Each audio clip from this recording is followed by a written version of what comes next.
Welcome back to my channel. ഇന്ന് cath lab സീരീസിൽ നമ്മൾ പഠിക്കാൻ പോകുന്നത് കൊറോണറി ആൻജിയോഗ്രാം അഥവാ CAG യെ കുറിച്ചാണ്. ഈ വീഡിയോയിലൂടെ ഞാൻ പറഞ്ഞു തരാൻ ഉദ്ദേശിക്കുന്നത് CAG ചെയ്യാനുള്ള സാധ്യതകളെ കുറിച്ചും എന്തൊക്കെയാണ് റിസ്ക് ഫാക്ടേഴ്സ് എന്നും ആൻജിയോഗ്രാം ചെയ്യുന്നതിന് മുന്നേ എന്തൊക്കെ കാര്യങ്ങളാണ് നമ്മൾ അറിഞ്ഞിരിക്കേണ്ടതെന്നുമാണ്. എന്റെ ഈ ചാനൽ ആദ്യമായാണ് നിങ്ങൾ കാണുന്നതെങ്കിൽ സബ്സ്ക്രൈബ് ചെയ്യാനും ലൈക്ക് ചെയ്യാനും മറക്കല്ലേ. പിന്നെ എന്റെ ഈ ചാനൽ മറ്റുള്ളവരിലേക്ക് എത്തണമെന്ന് നിങ്ങൾ ആഗ്രഹിക്കുന്നുണ്ടെങ്കിൽ ഷെയറും കൂടി ചെയ്തേക്കണേ. ഓക്കെ, നമുക്ക് വീഡിയോയിലേക്ക് പോകാം. കൊറോണറി ആൻജിയോഗ്രാം അഥവാ CAG കാത്തലാബിൽ ചെയ്യുന്ന പ്രൊസീജിയറാണ്. CAGയുടെ ഇൻഡിക്കേഷൻസ് ആണ് recurrent chest pain, positive treadmill test, non ST elevation MI അഥവാ NSTEMI, ST എലിവേഷൻ MI അഥവാ STEMI, unstable and stable അഞ്ചൈന, positive CT coronary angiogram. ഇനി നമുക്ക് റിസ്ക് ഫാക്ടേഴ്സ് എന്തൊക്കെയാണെന്ന് നോക്കാം. ഏജ്. പണ്ടൊക്കെ ഹാർട്ട് ഡിസീസ് വരുന്നത് കുറച്ച് ഏജ്ഡ് ആയിട്ടുള്ള ആൾക്കാരിലായിരുന്നു.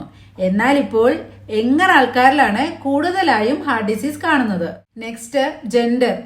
മെയിൽസിനാണ് കൂടുതലായി ഹാർട്ട് ഡിസീസ് കാണുന്നതെങ്കിലും ഇപ്പോൾ ഫീമെയിൽസിനും അത്ര അൺകോമൺ അല്ല. നെക്സ്റ്റ്, ഡയബറ്റിസ് ഉള്ള ആൾക്കാരിൽ കൊറോണറി ആർട്ടറി ഡിസീസ് വരാനുള്ള സാധ്യത വളരെ കൂടുതലാണ്. Hyper tension. Long term hyper tension ഉള്ള ആൾക്കാരിൽ ഹാർട്ട് ഡിസീസ് വരാനുള്ള സാധ്യതയുണ്ട്. Next, hyper lipidaemia.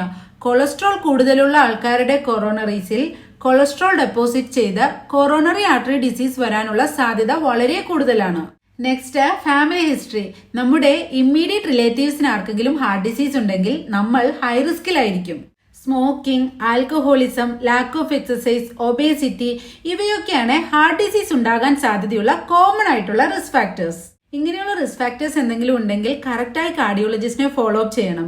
അപ്പോൾ ഡോക്ടർ സജസ്റ്റ് ചെയ്യാൻ സാധ്യതയുള്ള ടെസ്റ്റുകളാണ് ECG, echo, TMT, blood test. ഈ ടെസ്റ്റുകളുടെ റിസൾട്ട് അനുസരിച്ചാണ് ഡോക്ടർ ഡിസൈഡ് ചെയ്യുന്നത് ഏത് തരത്തിലുള്ള മെത്തേഡാണ് ചൂസ് ചെയ്യേണ്ടതെന്ന്. അതായത് മെഡിക്കേഷൻ ആണോ, CT കൊറോണറി ആൻജിയോഗ്രാം ആണോ, അതോ കൊറോണറി ആൻജിയോഗ്രാം ആണോ എന്നത്.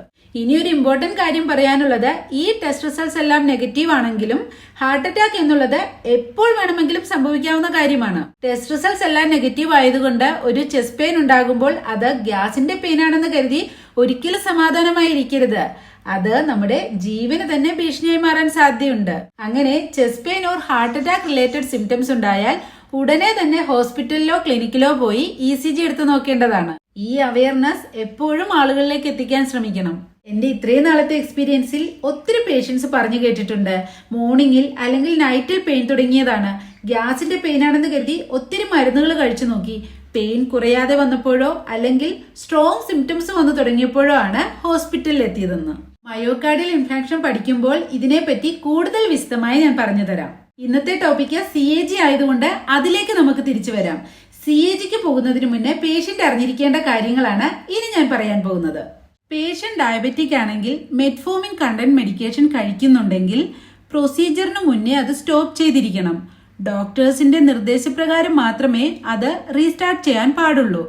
സാധാരണയായി പ്രൊസീജിയറിന് മുൻപും ശേഷവും 48 to 72 അവേഴ്സ് കഴിഞ്ഞാലേ മെറ്റ്ഫോമിൻ കഴിക്കാൻ പാടുള്ളൂ.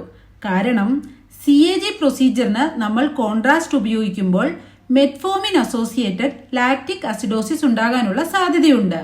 അത് പ്രിവെന്റ് ചെയ്യാനാണ് മെറ്റ്ഫോമിൻ സ്റ്റോപ്പ് ചെയ്യാൻ പറയുന്നത്. ഹോസ്പിറ്റലിൽ അഡ്മിറ്റ് ആയതിനു ശേഷം ബ്ലഡ് ഷുഗർ മോണിറ്റർ ചെയ്യുമ്പോഴുള്ള റിസൾട്ട് അനുസരിച്ച് അതർ ഡയബറ്റിക് മെഡിക്കേഷൻ ടെമ്പററി ആയി ഡോക്ടർ പ്രിസ്ക്രൈബ് ചെയ്യുന്നതായിരിക്കും. Next, fasting. Usually before procedure 4 to 6 hours fasting needed. As per doctor's advice, all other medications you can take with sips of water. പേഷ്യന്റിന്റെ കയ്യിൽ റിപ്പോർട്ട്സോ other മെഡിക്കേഷൻസോ ഉണ്ടെങ്കിൽ ഹോസ്പിറ്റലിൽ admit ആകാൻ വരുമ്പോൾ അതെല്ലാം എടുക്കാൻ remind ചെയ്യണം. ഓൾഡൻ ഡേയ്സിൽ CAG ചെയ്യുന്നത് ഫിമോറൽ ആർട്ടറി വഴി മാത്രമായിരുന്നു. പിന്നീട് അത് റേഡിയൽ ആർട്ടറി വഴിയും അൾനാർ ആർട്ടറി വഴിയുമായി. ഇപ്പോഴത് ഡിസ്റ്റൽ റേഡിയൽ ആർട്ടറി വഴിയും CAG ചെയ്യുന്നുണ്ട്. ഫിമോറൽ ആർട്ടറി ബിഗ് ആർട്ടറി ആയതുകൊണ്ട് സ്പാസം ഉണ്ടാകാനുള്ള സാധ്യത വളരെ കുറവാണ്.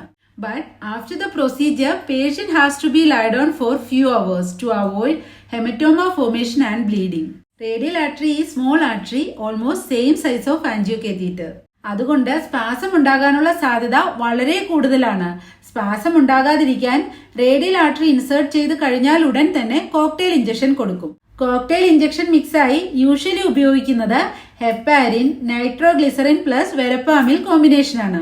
കോക്ടെയിൽ ഇഞ്ചക്ഷൻ കൊടുക്കുമ്പോൾ പേഷ്യന്റിന്റെ കയ്യിൽ ഹോട്ട് സെൻസേഷൻ തോന്നാറുള്ളത് കൊണ്ട് അത് കൊടുക്കുന്നതിന് മുന്നേ തന്നെ പേഷ്യന്റിനോട് എക്സ്പ്ലെയിൻ ചെയ്തിരിക്കണം. റേഡിയൽ ആർട്ടറി പഞ്ചറിന് മുന്നേ ഹാൻഡിലേക്കുള്ള ബ്ലഡ് ഫ്ലോ അറിയുന്നതിനായി നമ്മൾ ചെയ്തു നോക്കുന്ന ടെസ്റ്റിന്റെ പേരാണ് അലൻസ് ടെസ്റ്റ്. അലൻസ് ടെസ്റ്റ് ചെയ്യുന്നതിന് മുൻപ് പേഷ്യന്റിനോട് ഇങ്ങനെ ഹാൻഡ് ക്ലോസ് ചെയ്യാനും ഓപ്പൺ ചെയ്യാനും പറയണം. എന്നിട്ട് നന്നായി ക്ലെൻച്ച് ചെയ്ത് പിടിക്കാൻ പറയുക. Radial and ulnar artery compress ചെയ്ത് പിടിച്ചുകൊണ്ട് പേഷ്യന്റിനോട് ഹാൻഡ് ഓപ്പൺ ചെയ്യാൻ പറയുക. അപ്പോൾ പേഷ്യന്റിന്റെ ഹാൻഡ് പെയിലായിട്ടായിരിക്കും കാണുക. എന്നിട്ട് റേഡിയൽ ആർട്ടറി പ്രഷർ കീപ്പ് ചെയ്തുകൊണ്ട് അൾനാർ ആർട്ടറി പ്രഷർ റിലീസ് ചെയ്യുമ്പോൾ പാമിന്റെ നോർമൽ കളർ ആകാൻ എത്ര ടൈം എടുക്കുന്നുണ്ടെന്ന് ഒബ്സർവ് ചെയ്യുക.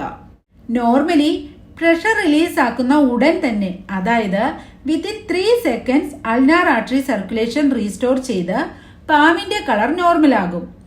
ഈ ടെസ്റ്റ് റിപ്പീറ്റ് ചെയ്തിട്ട് റേഡിയൽ ആർട്ടറി പ്രഷർ റിലീസ് ചെയ്തും സർക്കുലേഷൻ നോക്കുക. പെട്ടെന്ന് തന്നെ സർക്കുലേഷൻ റീസ്റ്റോർ ചെയ്താൽ നമ്മൾ അലൻസ് ടെസ്റ്റ് പാസ്സായി. Usually elective angio patients admit ആകുന്നത് പ്രൊസീജിയർ ഡേയിൽ തന്നെയാണ്. എല്ലാ ഹോസ്പിറ്റലുകളിലും ആൻജിയോഗ്രാം പേഷ്യൻസിനെ പ്രിപ്പയർ ചെയ്യുന്നത് പ്രീകാത്ത് ചെക്ക് ലിസ്റ്റ് അനുസരിച്ചാണ്.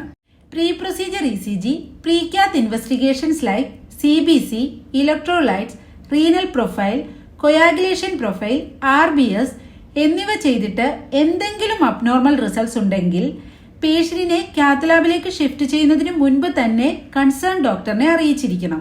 പിന്നെ pre procedure vitals, allergy, last food, last dose of medications like aspirin, Brilinta or clopidogrel, heparin, enoxaparin, metformin, pre medications എന്നിവ മെൻഷൻ ചെയ്തിരിക്കണം. Procedure consent, procedure, site preparation ഇവയെല്ലാം complete ചെയ്തിട്ട് വേണം cath ലാബിലേക്ക് പേഷ്യന്റിനെ shift ചെയ്യാൻ. പേഷ്യന്റ് എന്തെങ്കിലും അലർജി ഉണ്ടെങ്കിൽ, എസ്പെഷ്യലി സീ ഫുഡ് അലർജി ഉണ്ടെങ്കിൽ പ്രത്യേകം നോട്ടിഫൈ ചെയ്തിരിക്കണം. പ്രൊസീജിയറിന്റെ ടൈമിൽ നമ്മൾ ഇഞ്ചെക്ട് ചെയ്യുന്ന കോൺട്രാസ്റ്റ് മീഡിയയിൽ അയഡിൻ കണ്ടന്റ് ഉണ്ട്. അയഡിൻ അലർജി ഉള്ള പേഷ്യന്റിന് അനാഫിലാറ്റിക് റിയാക്ഷൻ ഉണ്ടാകാനുള്ള സാധ്യത വളരെ കൂടുതലാണ്. ആൻജിയോയ്ക്ക് മുന്നേ പേഷ്യന്റിന്റെ അലർജി അറിഞ്ഞിരുന്നാൽ കോൺട്രാസ്റ്റ് റിലേറ്റഡ് കോംപ്ലിക്കേഷൻസ് ഒരു പരിധിവരെ നമുക്ക് ഒഴിവാക്കാനാവും. ചില പേഷ്യൻസ് ആൻജിയോഗ്രാമിന് അഡ്മിറ്റ് ആകാൻ വരുന്നതിന് മുന്നേ ഗ്രോയിൻ ഷേവ് ചെയ്തിട്ടാണ് വരുന്നത്. ആൻജിയോഗ്രാമിന് പ്രിപ്പയർ ചെയ്യുന്ന പേഷ്യന്റിന്റെ റൈറ്റ് ഹാൻഡും ബോത്ത് ഗ്രോയിൻ ഏരിയയും ഷേവ് ചെയ്യണം. ഗ്രോയിൻ ഷേവ് ചെയ്യുമ്പോൾ അംബ്ലിക്കസിന്റെ താഴെ മുതൽ lateral and median aspects of mid thigh വരെ ഷേവ് ചെയ്യണം. കാരണം നമ്മൾ ഫെമറൽ സൈറ്റിൽ പ്രഷർ ബാൻഡേജ് ഒട്ടിക്കുമ്പോൾ ഫെമറൽ ഏരിയ നന്നായി ഷേവ് ചെയ്തിട്ടില്ലെങ്കിൽ പ്രഷർ ബാൻഡേജ് റിമൂവ് ചെയ്യുമ്പോൾ വളരെ പെയിൻഫുൾ ആയിരിക്കും. Usually IV cannula site prefer ചെയ്യുന്നത് ലെഫ്റ്റ് സൈഡിലാണ്. റൈറ്റ് മെറ്റാകാർപ്പൽ വെയിൻ അവോയ്ഡ് ചെയ്യുന്നതാണ് എപ്പോഴും നല്ലത്. അങ്ങനെ ആൻജിയോഗ്രാം പേഷ്യന്റിനെ പ്രിപ്പയർ ചെയ്ത് നമ്മൾ കാത്ത് ലാബിൽ എത്തിച്ചു. ഇനി കാത്ത് ലാബിലെ വിശേഷങ്ങൾ നമുക്ക് അടുത്ത ക്ലാസ്സിൽ പഠിക്കാം. Thank you for watching me. Bye bye.